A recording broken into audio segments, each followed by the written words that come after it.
In this video, we're going to show you how to convert from a bus to a motorhome the easy way. No, you're still going to have to build the bus into a motorhome, but we're going to convert the title the easy way via Vermont. The basics on Vermont is if your vehicle is over 15 years old, they don't issue any title. You will instead get a transferable registration, which can be used to obtain a title when you're ready to register in your own state. You'll get the plates as well and the little sticker for whatever year it is. You'll have to pay 6% sales tax on the price you paid for your bus. And even if it was given to you, no motor vehicle in the state of Vermont can be registered for less than a value of $500, other than there's some trailers. And they may use the NADA value if that value is higher. Now, they didn't question our $1,500 purchase price. I'm not sure if the NADA even covers schoolies, but it's a possibility. So the $1,500 tax, the sales tax, was $90. You'll need the original previous certificate of title assigned to you by all parties on the title and any bills of sale necessary to show complete chain of ownership. So with us, the person we bought it from First Student, who got it from Laidlaw when First Student took over Laidlaw. So the title was signed over by First Student, but the title said it was from Laidlaw. So we had the documentation that showed that First Student bought Laidlaw, and then we had a bill of sale from the gentleman we purchased it from showing that he had ownership because the title was signed to him, and then the bill of sale showed that he signed it over to us. So complete bills of sale is necessary. If you can't show chain of ownership and a title, you'll need a VIN inspection, as Form Vermont 010, and it can be completed out of state. So there's a whole list of people. State police can do it, and others. They've got a list of that on the Vermont website, and we'll give you the Vermont website here during the video. If any of the previous owners are deceased, the ones that are on the title, or the bills of sale, let's say there's a whole string of them, you'll need a death certificate and or probate papers. So you got to have a complete chain. The odometer disclosure statement is required if it's 9 years old or newer and 16,000 pounds or less registered weight. Now our 40-footer is 31,800 pounds gross vehicle weight. So it's exempt. It's also 1996. Oh my gosh, it's 25 years old. It doesn't need an odometer disclosure statement, but we did one anyway because we weren't aware of that. Now you are. Okay, so you've decided to go through Vermont to get your schoolie converted to a motorhome. You're going to need to fill out a Vermont DMV form. So the first thing we're going to do is open a new browser. We're going to come up into the search bar, and we're going to type in dmv.vermont.gov. Hit the enter key. You'll go to the DMV. You're going to scroll down, and on the left-hand side over here, you're going to click Forms. Then you're going to scroll down a little bit, and under the DMV, you're going to come over here to the Form ID, and you're going to click that little arrow. See how it's lighter than the other one? You're going to click that. That's going to search.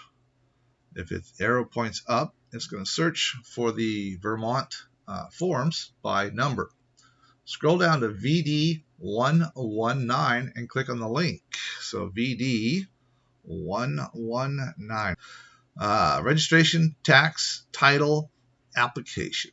You're going to click on that, and a new window should open with a fillable form. So now you want to return to the tab that you were just on, and you want to open up VD119I. You want to click on registration, application instructions right here. Click on that. You should get another tab. Let's go back over to the vehicle registration. So we're going to start with the Vermont form. There are sections you should not fill out, and there are sections that you should. And we're only going to go over what you should. So come down to Section 1, which is right here. Oops, a little off there. Section 1. And you're going to want to click on the vehicle most likely is owned. And then you're going to type in your email. So we're hamschooly@gmail.com. Okay, so you're going to enter your name and address in below that. George Orwell. EIN is a tax number for a business. We don't have to worry about that. His phone number is 123-867-5309. George has got a Vermont license, because if he did, he would be just going on down to DMV. Wouldn't he'd know about this. All right, address where George gets his mail is 1313 Mockingbird Lane. Lane. Make sure you type them correctly. And he's getting his mail at the same place. Make sure you put it back in there. And we don't know if it's an issue or not, but this is how we filled out ours, and it didn't hurt anything. Okay, city, Springfield, Oregon, 97478. Put your own information in there. And again, same thing, Springfield, Oregon. 97478. 97478. All righty. If the name has changed, list previous names. So we're not real sure if this is really wanting if you're a female, your maiden name. Don't think so. I think this is if names have changed since things were in the paperwork. So then we come over here to gender. Probably best if you put male or female. If you have a serious problem with putting male or female, you're going to have to get a hold of Vermont, do a little more research. Okay, birth date, 25 June 1984. There's a reference there. Some of you will get it. Okay. Then the cosigner and lessor portion right here. We put NA. If you are married or you have a partner in this, you're going to want to fill that in, and you're also going to want to come down just below that and check the appropriate box down in section 2. And if the lessor or the lessee dies, it transfers to the other. Okay, section 3A, lien holder. You are probably not going to have a lien holder. If you do, you're probably not going to be able to use Vermont, as lien holder probably won't buy off on it. If you do, you'll need to do a little more research on your own. Section 3B is the name of the person or company you bought from, the date of purchase, and their address. So 3B right here. George bought the schoolie from Gomez. And Gomez sold it to him on 6/6 of 1966. And just the real dates in. Okay, Gomez lives at 1313 Cemetery Lane, Anytown. And put the zip code in there. Any zip. Okay, and then right here, you're going to want to have Gomez's signature. Okay, makes everything a whole lot easier if you have Gomez's signature on this form. Now we get to the meat and potatoes of how you are going to transfer this. Okay. Oh, also, if you can't get the signature because you bought your schoolie a long way from home, you might be able to get by with just the seller's signature on a title, or bill of sale, or contract, as long as it's got all the VIN numbers and everything in there. We had the signature. So if you don't have the signature on this form, you're on your own. Okay, section 4. Check the box for new registration, because it's new in Vermont. Okay, and that's right here where the circle is. Okay, now let's go over to the instructions, because in the instructions for section 4, and we'll scroll down here, somewhere in here, section 4, new registration, first time registration, new plates are issued. May be Vermont or out-of-state vehicle. Complete the entire application. Warranty fee equals $6.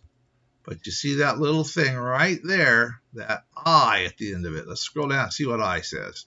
There's I. A motor vehicle warranty fee of $6 is imposed on a registration of each new motor vehicle in this state, not including trailers, tractors, motorized highway building equipment, road making appliances, snowmobiles, motorcycles, mopeds, or truck with a gross vehicle weight over 12,000 pounds. They whited out warranty fee on us. So we had it filled in. They added it to our tax. I'm not sure why, but apparently the warranty fee isn't going to apply. Okay, let's go back to VD 119. And then you're going to move right to the section for registration plate type. Way over here. You're going to check this little box here by the blank line. You're going to type in Motorhome. This is the part where it gets converted. And the type is 19. Don't ask me why. I don't know. That's just the right code. Okay. Make, model, model year. You should be able to get these from your documentation. Our make is an International INTL. The model is a 300. That's what they call the bus chassis. And it's a 1996. The body type, very important, MH for Motorhome. This little Motorhome right here, and this box and that number is what is responsible for converting your commercial bus to a motorhome. Put down the color of your bus. Yours is probably yellow. Ours was white. The mileage with no tenths. So 235,416 for us. 235, 416, no tenths. Then next to that, very important, right here, is that miles, kilometers, or hours. Make sure you check that box. Then we come over and we need your serial number. That's your VIN. This is not our VIN, but I'm typing it in. 5, 6, 7, 8. The number of cylinders in the engine, ours is 8. Whether it is new, used, or rebuilt, and whether it is gas, diesel, propane, hybrid, electric, or other.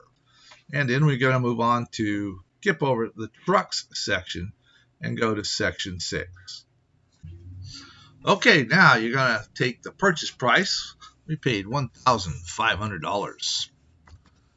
You're going to put down any credit you had for a trade-in. We had 0.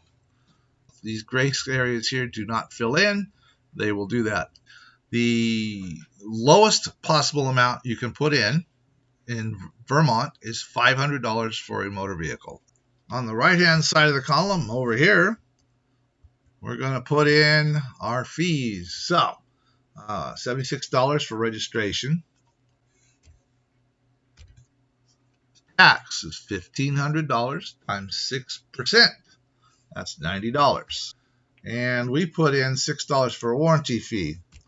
They whited out warranty fee here, and they added it to our tax here. So the total was $172. So you handle that the way you want. Now all you have to do is right here, you're going to sign it, you're going to date it, and if there's a co-owner or a lessor, you're going to have them sign here.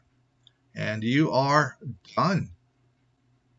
Now I'm going to go open another form so that I can show you something that some people may have a little confusion on. It's confusing. It was confusing to us. But if you come down and you open up VT005, Bill of Sale and Odometer Disclosure Statement. If you open that form and you come down, this is the first page. This is a Bill of Sale. Come down to the odometer disclosure statement. It states right here, an odometer disclosure statement must be submitted for vehicles that are 9 years old and newer, self-propelled, and with a registered weight of 16,000 pounds or less. Our bus is 40 feet long, 31,800 pounds. We're not going to need the disclosure. I don't know what size bus is going to hit that 16,000 pounds. Your numbers will be on your title or other documentation. When we looked at the first page of the online PDF, it's asked for the odometer reading, and you come up here and it says odometer reading vehicles only. If the vehicle is sold is 9 years old or newer, and you are not submitting a separate odometer disclosure statement, please complete the odometer disclosure statement on back of this form. Well, they left out the 16,000 pounds part. So, bottom line here is if you're over 16,000 pounds, you do not need that. Be sure to point that out in your cover letter. We also did not include a VIN inspection report form, VT010, and from what we read from others who have gone through this process, it's not necessary, even though it sure sounds like it is when you read the Vermont DMV site. So we're not sure if submitting a title and complete chain of ownership documents is sufficient to prevent that. It kind of sounds like that's it. But it also could be because we weren't getting a Vermont title because we're over 15 years old, or, COVID, because everybody's closed down. After that, you want to write up a cover letter that explains everything that's in your package. List every document inside, including the check itself, the amount it's for, along with a breakdown of what fees and amount you're paying for each of those fees. Be sure to include your contact information, phone and email, and mailing address on the cover letter, along with the VIN of your schoolie, just in case things get separated. Arrange the documents with the cover letter on top, and everything but the check in the order listed in the letter. Place the check on top of the cover letter, secure the stack with a paper clip or single staple at a corner, and put it in a large envelope. Put that check on top because it's small, and you want to make sure they see that. Then you mail it off once you've got everything put together. We used a large manila envelope so that everything could lay flat and easily slide in. You can't just put a stamp on the package. It's going to be far heavier than standard postage. We also chose to mail ours certified and return receipt, less than $10, including the postage, for a little added peace of mind. Mail your package off to the Vermont Department of Motor Vehicles, and we got our plates about 6 weeks later, and the transferable registration with its annual sticker for the plate came about 2 weeks later. It was about 7 weeks after the green form from the return receipt said they received our package. It took us 8 weeks, and we are a motorhome and can be driven with a Class C here in Oregon driver's license. Remember, your state will be different from all the other states, so whatever the requirements are for a motorhome in your state is what you have to comply with. Good luck, and we'll see you out there at Schoolie Palooza or something like that. This is hamschoolie.com signing off for